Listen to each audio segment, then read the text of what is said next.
not only the ultra rich who perhaps don't pay taxes, more than 100 million Americans paid zero income taxes in 2020, according to the Nonpartisan Tax Policy Center. That had something to do with the pandemic, I guess. Robert Frank joins us now with more. 61, that's 39%. What did Romney use?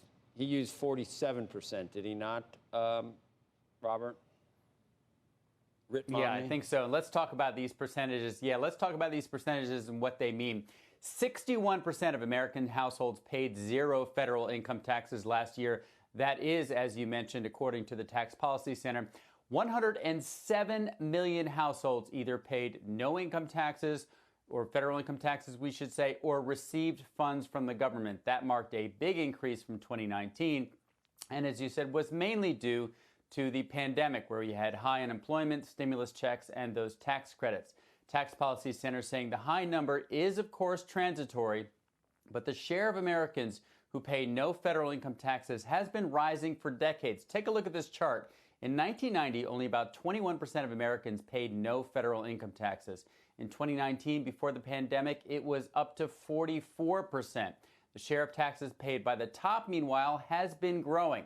The top 10% of taxpayers paid 71% of all federal income taxes in 2018. That's the latest year reported by the IRS. The top 1% paid a record 40% of taxes. That is twice their share of total national income. Now, in 2020, no household earning less than $28,000 paid any taxes. And among the middle class, 43% paid no federal income taxes. Now, many of those households, we should say, who don't pay federal income taxes do pay payroll taxes, as well as state and local taxes, excise taxes, property taxes, and often state income taxes. So it's not like they don't pay any taxes, just the federal income taxes. Joe? Right. Trying to figure out how to fix it at the very, very top, Robert. I guess some type of consumption or flat tax would work if they spend any money on themselves. I mean, they're rich. Maybe you tax it that way. How many of the really rich people, Robert, take a loan against their stocks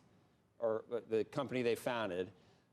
They never sell it, so they never pay any capital gains, long-term or otherwise, on it. They take a loan against it and live off of that, and they could effectively pay zero income taxes. But how many people are we actually talking about that do that, and how would we fix that if we decide it needs fixing?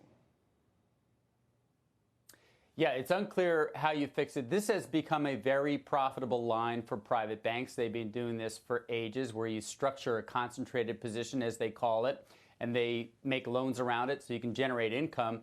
Now, when you borrow against a stock, you do have to report it to the SEC. Those are in filings, so I suppose company by company you could add it all up.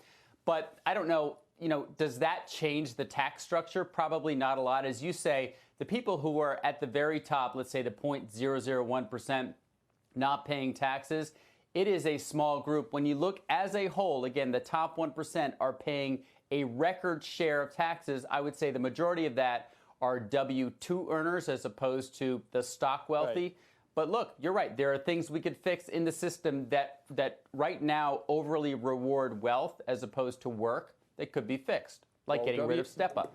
You just proved that W-2 earners as a whole probably get a bad rap for not paying any taxes, because they probably pay over 50% if they're at a high enough. And that, to me, if you work through June 30th for Uncle Sam, you probably should be able to keep at least the lion's share of what you earn from July 1st to December 31st. That's just, they talk about fairness so much on the left, except in that context. Anyway, thank you, Robert Frank. We're going to talk more about this. Joining us now, Anthony Scaramucci. He's the founder and co-managing partner of Skybridge Capital. He's also a CNBC contributor. And Alexis Goldstein, she's the director of financial policy at the Open Markets Institute. A wealth tax has been bandied about, Anthony, and I've said, well, okay, so let's say you do 2 or 3% on someone's portfolio. If a stock had gone up in a bull market and was up doubled or tripled, and you don't sell it, but you pay taxes on it, what if it goes back down 80%? How would that work in practice? If you get past the confiscatory notion and going, there are property taxes, but for 400 years since John Locke, personal property has been something that you were able to keep once you earned it. So that there's no precedent to just throw that out. Well, I'm excited that you brought John Locke into the conversation, Joe. I mean, the number one thing here is that it's not really administrable, but the other problem is if you're going to tax the capital after the people have already made the money and had their income taxed, it's going to be a disaster because it's going to cause a misalignment of the way we use our capital. And so if I make the money and decide not to spend it on myself, but invest it in businesses that are going to create jobs for people, they're sort of going to be penalizing that. I mean, ultimately, the society has moved on. They should be using a VAT. A VAT would help us pick up all of that black market activity, all of that cash activity, and they could have some limits on these IRAs, the Peter Thiel situation, where you can make up to $1 or $2 million, but then after that, you're subjected to these sorts of taxes. I don't think it's going to work, Joe. And the good news is we have such a divided government that they'll never get it through. Alexis, the proponents of it say we levy property taxes all the time, and we're somehow able to do that, and we can figure out what assets are worth. I don't know, real estate seems different than private companies, and there seems like that's an easy answer, but I don't think it really explains how difficult it would be for a underfunded, what people say IRS. They already have trouble. How could they possibly? They already have trouble, and that's part of the reason that the wealthy pay it on a fairly low share of their taxes, because we don't have audits of people who are extremely wealthy. The wealthy are also able to take advantage of a lot of complex things like proprietorships or partnerships that don't have the same level of sort of there's a tax gap, right, between the amount that people actually owe and they actually pay. And Joe, you mentioned W-2 earners. Those people pay 99% of the taxes that they owe. But wealthier people on the higher end of the spectrum, like Jeff Bezos and the Elon Musk of the world, take advantage of these more complicated things in order to do essentially tax evasion. And I think what's interesting about this segment is less people are paying taxes because a lot of people lost their jobs. And I don't really understand the hand-wringing around unemployed people not paying their fair share of taxes when during the pandemic, we've seen a huge amount of wealth accumulate in the likes of, the Jeff Bezoses of the world, who has readily admitted that his wealth has allowed him to shoot himself into space like some kind of space cowboy because of the people working hard in his warehouses getting injured at a higher rate than everybody else. And I think what's really unfair here is that people like Elon Musk pay a lower rate of taxes on their capital gains on their Dogecoin trading that a janitor who's getting up every day and having a higher risk of exposure to COVID does on their wages. That's what's really unfair about taxation in this country. What are you advocating, Alexis? Are you a wealth tax proponent? Do you think that that's some way to do it? Or do you go ahead? Would be a good way to address this, because look at these numbers, right? We have the top 1% pay 27% of the taxes, but that's still lower than their overall wealth. The top 1% have about 40% of the wealth. The top 20% pay 78% of their taxes, but the top 20% own 90% of the wealth. So they're still underpaying relative to their wealth. They're underpaying because, like Joe, as you said, the IRS is underfunded. They can't do audits. They don't want to bother with wealthy people with very rich attorneys who can fight them for many, many years. And that's not fair. And I think a wealth tax would go a long way in helping to even it out a little bit for those W-2 earners who are paying all of their taxes and not using things like, cryptocurrency trading, sole proprietorships, partnerships in order to evade their taxes. There's a lot to unpack on some of the things you're saying, Alexa. The segments, I don't think, long enough. But the 10% and 1% numbers, you're talking about the tax rates, I think, that they're paying, not the total amount, because the top 10% pay, 70-80% of the total tax bill for the country. They may have accrued wealth, but someone had, wealth is, especially in I've always pointed out that if you're in a zero interest rate environment, for whatever reason, you're going to have an easy Fed, and anyone who owns assets just, in spite of themselves, 7% of people don't own any assets. They don't own any stock market assets. They don't have exposure, right? So yes, it's easy for people who have market assets, but it's not easy for the wage workers, the W-2 earners, whose wages are not rising, right? They're all going out to shareholders. They're all going out via dividends. And I don't think that that's fair. Like I said, Anthony, a lot to unpack there. Where do you want to start? Well, I mean, the first thing I would say to Alexa, she's right about the middle class. Why don't we just eliminate taxes on them up to $100,000?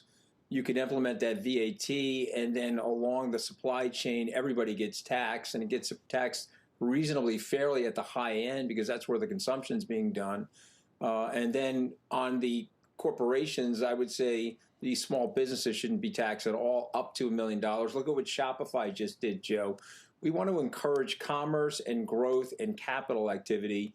And what I would say to the people listening on the left, the money's not in a swimming pool in the backyard, guys, in $100 bills. It's in businesses all over the country, growing jobs and increasing innovation. If you want America to be the bedrock of technological growth and innovation, biotechnological growth and innovation, you have to incentivize this capital to move through the society to take on that risk. Taxing that capital, they'll start moving it into other countries. Is a very bad idea. Anthony, I'm just hearing it. They want me to ask you something. There's a New York Post piece or something. I didn't even see it. I only read the New York Times. But That's really, you only read the New York Times, Joe. No, that was it. Yeah, that was a joke. That was a joke. Well, even though the Post blasts me from time to time, it's like one of my favorite newspapers. So I do read that. I'm going to be sitting down with their business editors later to go through our conference. But obviously, somebody wanted to smear us in the Post. We've got over 1,200 people registered so far for the SALT conference, which is ahead of what we've ever done in Vegas. We'll likely have 2,000 people. It is a vaccine-mandated conference. There's super safety measures put in place. And we have an all-star cast of people. And David Tepper, if you're listening, I still want you to come to the event. You're the only guy that I missed so far. We've got Steve Cohen and Ray Dalio and Dan Loeb and Sam Bankman-Fried and a collection of superstar women like Kathy Wood. And so the conference is going to be great. And, of course, Andrew Rorsarkin is going to be there to interview Ray Dalio. Hopefully you'll come as well, Joe. I'd love to see you. We've got a big rooftop overlooking the Hudson River. And we brought the conference here from Vegas to support the city and to support the growth of the city after the pandemic and the crisis. I was a little surprised at our hometown paper taking a shot at the event. But that's life in the big city, Joe. So we can take it, and we're going to create a lot of FOMO in the first 2 weeks of September with the SALT conference.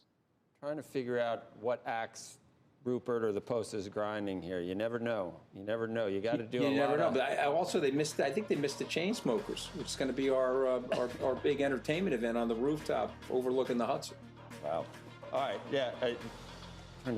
What have you done that could have plenty? Probably. Anyway, thanks. I've done plenty, Joe. I like speaking the truth, particularly about the vaccines. You know, these guys are a little nuts with the vaccines. All right, Anthony. Thanks, Alexis. Thank you. We got more to talk about when you come back on, Alexis. But we appreciate your time today. Thanks.